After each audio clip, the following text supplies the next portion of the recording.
একটা এশকের বাতি জ্বালাইয়া দাও ফারুক কাকু আমার অন্তরে, ওরে সেই বাতি জ্বালাইয়া কাকু দেখমু এবার বিপিএল।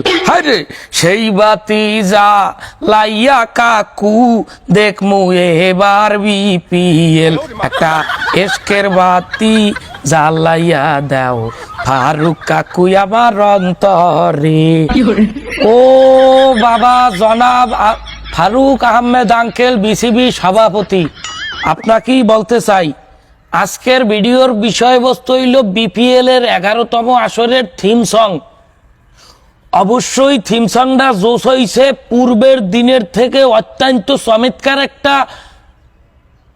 থিম সং হইছে, যেই গানের মধ্যে আমাদের এই 24-এর আন্দোলনের চেতনা ফুটে উঠছে, যেই গানের মধ্যে আবু সাইদ মুগ্ধরা ফুটে উঠছে, যেই গান অবশ্যই হান্নান এবং মুজা এই ধরনের উদীয়মান শিল্পী, অ্যাবয়েড রাফা এই ধরনের উদীয়মান শিল্পীকে দিয়ে বিপিএল এর থিম সং করাইলে অবশ্যই বেস্ট হইবে।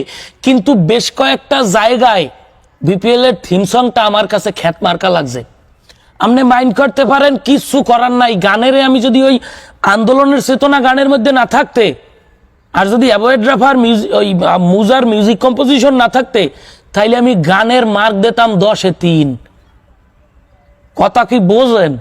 মানে গান করছেন, আমরা এর আগে যত থিম সং দেখছি, রংপুরের থিম সং, বরিশালের থিম সং, কুমিল্লার থিম সং, ঢাকার থিম সং, আইপিএলে আমরা কলকাতার থিম সং, মুম্বাই ইন্ডিয়ার থিম সং, এই আরসিবির থিম সং, যত দেশের থিম সং দেখছি, ওই এলাকাটার ঐতিহ্যবাহী স্থানগুলো ফুটে ওঠে।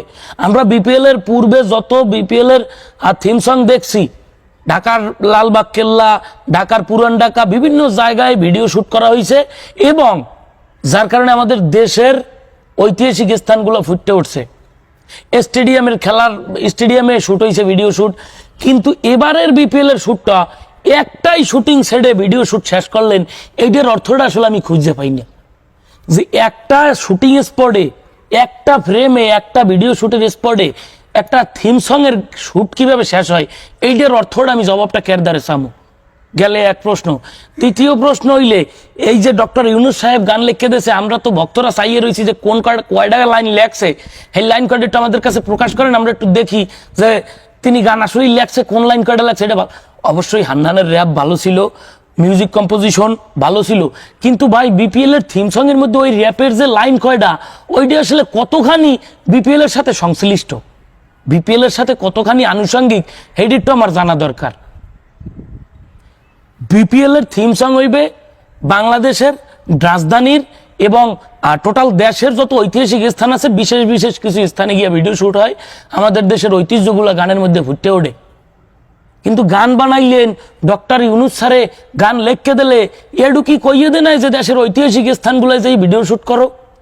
একটা শুটিং সেটে ইনডোরের মধ্যে একটা গানের একটা থিম সং এর ভিডিও শুট শেষ করলেন, এইটা কোন ধরনের? কমেন্ট বক্সে গিয়ে পোলাপানে লেখতে আছে যে এর থেকে হিরো আলম বেস্ট। গানের মিউজিক কম্পোজিশনের জন্য কিন্তু বলে না, টোটাল একটা গান তৈরি হয় সকল ওভারভিউ দিয়া। আপনি দুঃখের গান তোর নাচে গাইতে পারবেন না, আবার নাসিন্নে গানে আপনি কানতে পারবেন না। একটা থিম সঙ্গে হইলেই দেশের সব ঐতিহাসিক স্থানগুলো আপনার ফুটেই তুলতে হইবে, এবং দেশের খেলা সংশ্লিষ্ট যে জায়গাগুলো, যেমন স্টেডিয়াম, সেই সব জায়গায় ভিডিও শুট হয়। এর আগে যত থিম সং দেখেছি, শহীদ মিনার, স্মৃতিসৌধ, বিভিন্ন জায়গাগুলোকে থিম সং এর মধ্যে ফুটেই তোলা হয়েছে, কিন্তু এই গানে পাই নাই। এরপর লিরিক্স, বিপিএল এর 11তম আসরের থিম সঙ্গে কথা কম, খালি ও ও ও বেশি। এবার আইলো আবার বিপিএল, ও ও ও ও ও ও, এই ও ওটা বেশি। মানে একটা গানে আমরা কথার মাধ্যমে মানুষের হৃদয়ে জায়গা করে নি, মুজে হৃদয়ে লাড়া দিয়ে দিই, মুজে বিপিএল আইছে। মিউজিক কম্পোজিশন বেস্ট, আমি বারবার বলতেছি, কিন্তু লিরিক্স, আরো কিছু লিরিক্স আমার মনে হয় দিলে গানটা আরো জোশ পড়তে। অত বড় মেধা আমার হয় নাই যে মুজা, অ্যাভয়েড রাফা, হান্নানের গান নিয়ে আমি সমালোচনা করবো, কিন্তু যেই যেই জায়গায় আমার খটকা লাগবে সেটা তো আমি বলবোই।